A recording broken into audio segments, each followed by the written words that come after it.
Hey, what's up? It's the Rise and Grind Picker, and in this video, we're going to learn how to build an Amazon shipment from start to finish, and I'm going to explain the different ways you can build an Amazon shipment into FBA or Fulfillment by Amazon. So let's get started.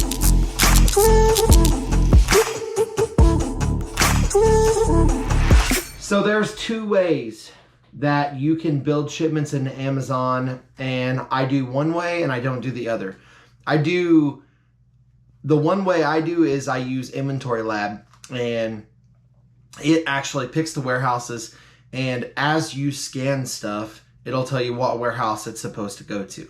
The second way, which is the cheapest way, because Inventory Lab is a monthly fee, and in order to get Inventory Lab, you have to have a pro account because it has to hook to your Amazon account. So that's another $40.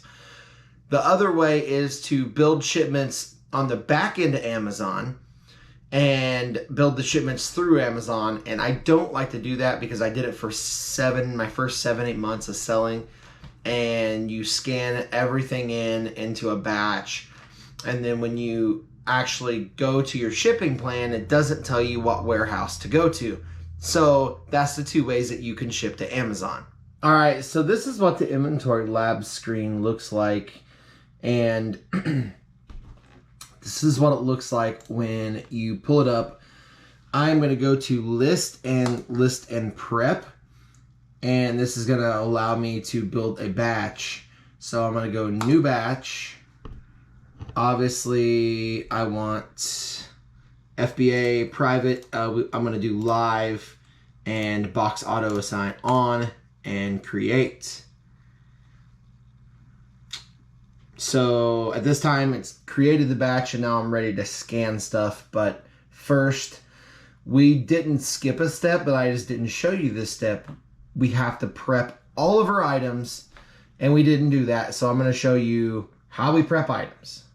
Keep in mind, I'm gonna have some of this stuff in affiliate links down below so you can go and buy the stuff it takes to prep shipments. So just go down in the description and look at the affiliate links and support the channel. Also like, share, and subscribe, and we're gonna get on with this video. So first off is boxes. I go to Lowe's and I buy Lowe's boxes. They're 24 inches. They're 24 inches long, 18 by 18. Unless you have oversized items, you have to do a 24-inch box. That's the standard. It can't be over 50 pounds. So 50 pounds or less, 24-inch box at the max, unless it's an oversized item. So now that I got my box all taped up, I gotta prep the products that goes into the box. So almost every item needs to get polybagged before you send it in, and this is an important step. So this item, it has a front that is, you can touch the plush. So this is mandatory polybagged. Now some items don't need polybagged, but typically I polybag almost everything, and I buy my polybags off Amazon, which I'm gonna put the link down in below to show you, or well, you can go there and just buy them so you can prep your own shipments too. I also use a Dymo 4XL printer, and to print my boxes for my shipping boxes, I use a Dymo, I use a Rollo printer. Everything will be linked down in the description with affiliate links. So I need to polybag this, and so now we are gonna go ahead and polybag all of the stuff that we need to do so we can ship it to Amazon.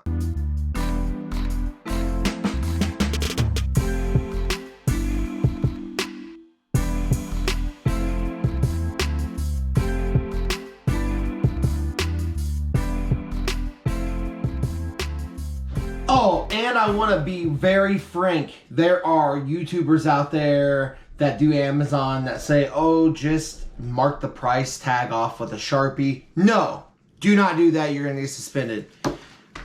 Here is basically some lighter fluid, and I use a Scotty peeler right here, and wherever it's at, I don't know where it's at, but I'm trying to find it, and I use a heat gun.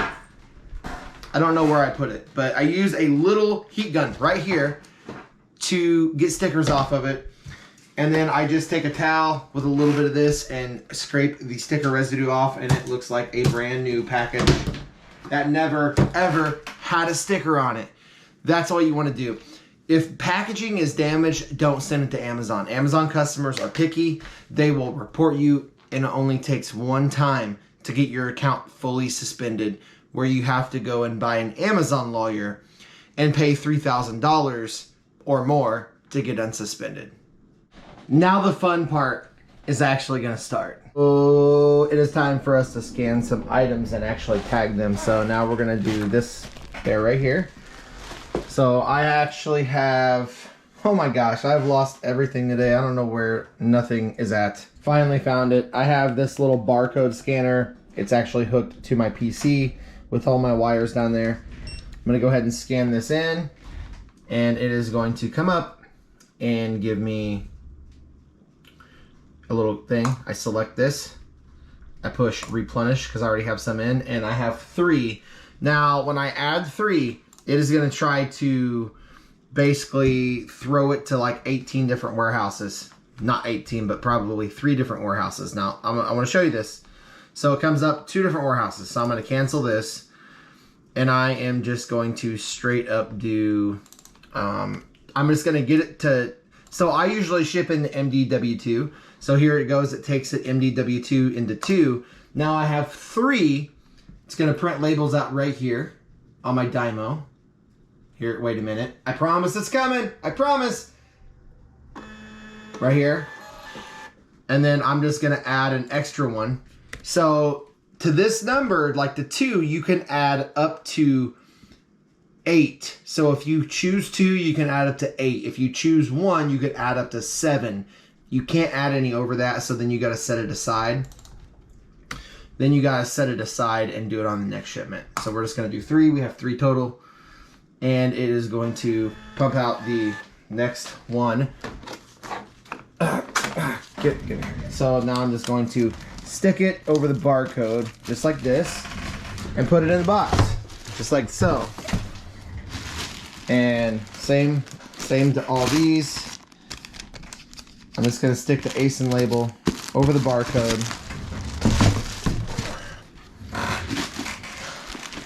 Same to all these. And so on. So, I mean, as you can see, it's not really that hard. I know it's going to MDW2. I stacked it in the box. It doesn't have to be put any way. I'm going to stack the rest of these in the box. And then the next clip I'm going to show you is how to ship it. All right, hold on. Let me go away and get all this done real quick. All right, so our box is fully packed. We don't have really a lot in there. It's about 90 bucks in profit. Some of this stuff I'm gonna have to hold on to and not sell right away. So anyways, I'm gonna go ahead, and I have brown paper. I get it on, I get it from the boxery, and I'm gonna go ahead and pluck off some of this.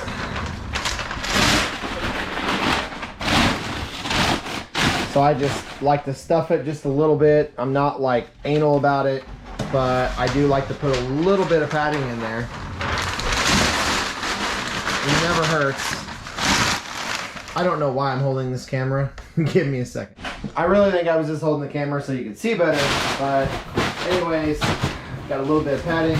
I'm gonna go ahead and shut this up now.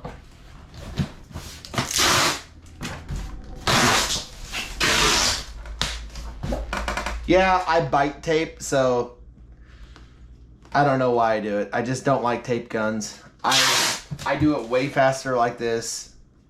I really, really dislike tape guns.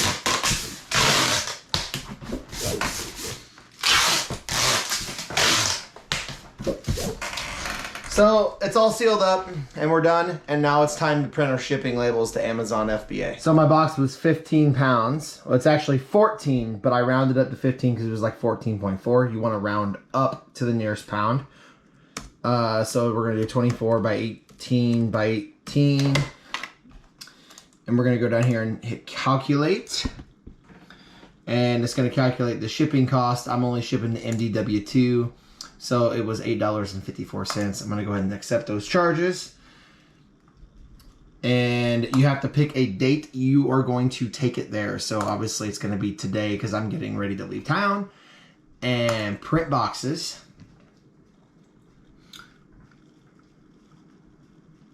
And then literally I'm just going to print these labels out. These are going to go to my Rolo printer right here.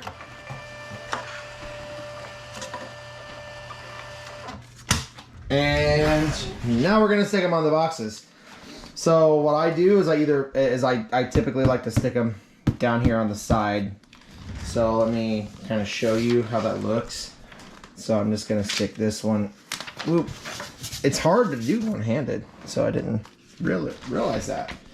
And then the FBA label has to be uncovered. This is the FBA label. This is what it looks like.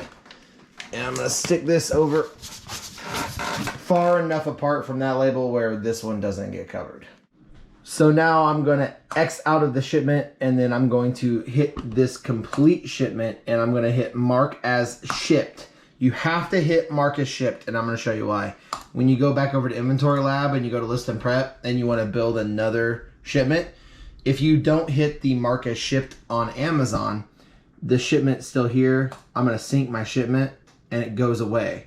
But if you don't hit the mark as shipped, it'll stay there. And then once you start scanning again, it will add it to that shipment and it'll mess it up, and then you'll have to fix it. And it is really a big pain in the butt to fix it. Okay, so that is an Amazon shipment from start to finish. Literally, it's the same concept. If you have items with stickers on it, just remove the stickers. It's the same concept all around, very much on every shipment. Some items you may not have to polybag. Some items like food items and items that are open with the front require it. But I usually polybag pretty much everything anyway. So that way, I just do it because I'm anal about it and I like to do it, and I'm kind of OCD about it. So that's why I do it. And I have all these poly bags back here stacked up. They're just all stacked, and I'm running low. I ordered 5,000 more, so they're coming soon. But yeah, so really that's it. I use Inventory Lab because it's way easier. The back end of Amazon is a little bit more complicated, and I think that you're going to really, really enjoy Inventory Lab if you're building a lot of shipments. So once again, thanks for watching, and I hope this helps a lot of people. I hope this helps some of the people that are afraid to ship in Amazon, and I will catch you on the next one.